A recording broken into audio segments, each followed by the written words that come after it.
Chapter 37. The two gentlemen left Rosings the next morning, and Mr. Collins, having been in waiting near the lodges, to make them his parting obeisance, was able to bring home the pleasing intelligence of their appearing in very good health, and in as tolerable spirits as could be expected, after the melancholy scene so lately gone through at Rosings.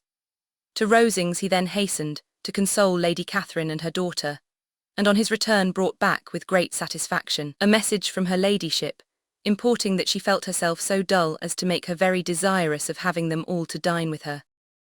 Elizabeth could not see Lady Catherine without recollecting that, had she chosen it, she might by this time have been presented to her as her future niece. Nor could she think without a smile of what her ladyship's indignation would have been. What would she have said, how would she have behaved, were questions with which she amused herself. Their first subject was the diminution of the Rosings party. "I assure you I feel it exceedingly," said Lady Catherine. "I believe no one feels the loss of friends so much as I do. But I am particularly attached to these young men and know them to be so much attached to me. They were excessively sorry to go, but so they always are." The dear Colonel rallied his spirits tolerably till just at last, but Darcy seemed to feel it most acutely, more, I think, than last year. His attachment to Rosings certainly increases. Mr. Collins had a compliment and an allusion to throw in here, which were kindly smiled on by the mother and daughter.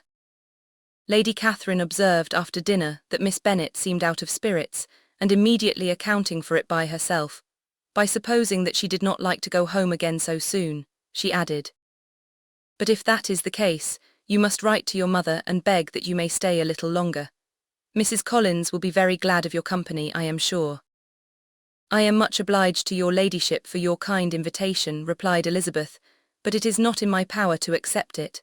I must be in town next Saturday." "Why, at that rate you will have been here only 6 weeks. I expected you to stay 2 months. I told Mrs. Collins so before you came. There can be no occasion for your going so soon. Mrs. Bennet could certainly spare you for another fortnight." "But my father cannot. He wrote last week to hurry my return." "Oh, your father of course may spare you if your mother can.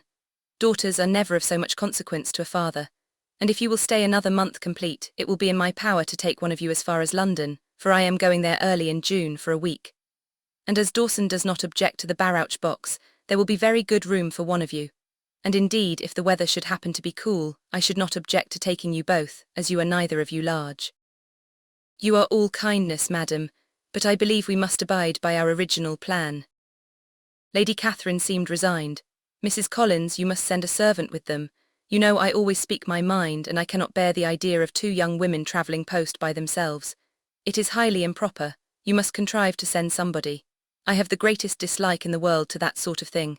Young women should always be properly guarded and attended, according to their situation in life. When my niece Georgiana went to Ramsgate last summer, I made a point of her having 2 men servants go with her. Miss Darcy, the daughter of Mr. Darcy of Pemberley, and Lady Anne, could not have appeared with propriety in a different manner. I am excessively attentive to all those things. You must send John with the young ladies, Mrs. Collins. I am glad it occurred to me to mention it, for it would really be discreditable to you to let them go alone." "My uncle is to send a servant for us." "Oh, your uncle, he keeps a manservant, does he? I am very glad you have somebody who thinks of these things. Where shall you change horses?" "Oh, Bromley, of course. If you mention my name at the bell you will be attended to." Lady Catherine had many other questions to ask respecting their journey, and as she did not answer them all herself, attention was necessary, which Elizabeth believed to be lucky for her, or with a mind so occupied she might have forgotten where she was. Reflection must be reserved for solitary hours. Whenever she was alone she gave way to it as the greatest relief, and not a day went by without a solitary walk, in which she might indulge in all the delight of unpleasant recollections. Mr. Darcy's letter she was in a fair way of soon knowing by heart. She studied every sentence, and her feelings towards its writer were at times widely different. When she remembered the style of his address she was still full of indignation, but when she considered how unjustly she had condemned and upbraided him, her anger was turned against herself, and his disappointed feelings became the object of compassion. His attachment excited gratitude, his general character respect, but she could not approve him, nor could she for a moment repent her refusal or feel the slightest inclination ever to see him again. In her own past behaviour there was a constant source of vexation and regret, and in the unhappy defects of her family a subject of yet heavier chagrin. They were hopeless of remedy. Her father, contented with laughing at them, would never exert himself to restrain the wild giddiness of his youngest daughters, and her mother, with manners so far from right herself, was entirely insensible of the evil. Elizabeth had frequently united with Jane in an endeavour to check the imprudence of Catherine and Lydia, but while they were supported by their mother's indulgence, what chance could there be of improvement? Catherine, weak-spirited, irritable, and completely under Lydia's guidance, had been always affronted by their advice, and Lydia, self-willed and careless, would scarcely give them a hearing.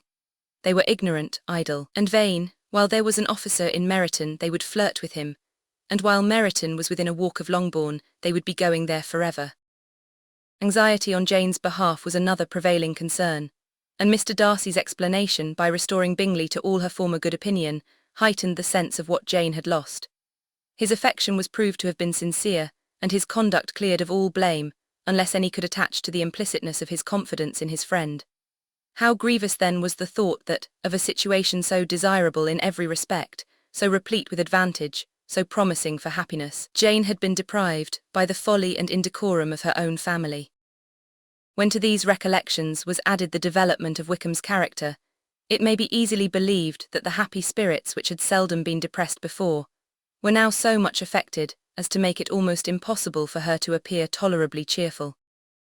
Their engagements at Rosings were as frequent during the last week of her stay as they had been at first. The very last evening was spent there, and her ladyship again inquired minutely into the particulars of their journey, gave them directions as to the best method of packing, and was so urgent on the necessity of placing gowns in the only right way, that Maria thought herself obliged, on her return, to undo all the work of the morning, and pack her trunk afresh. When they parted, Lady Catherine, with great condescension, wished them a good journey, and invited them to come to Hunsford again next year, and Miss de Bourgh exerted herself so far as to curtsy and hold out her hand to both.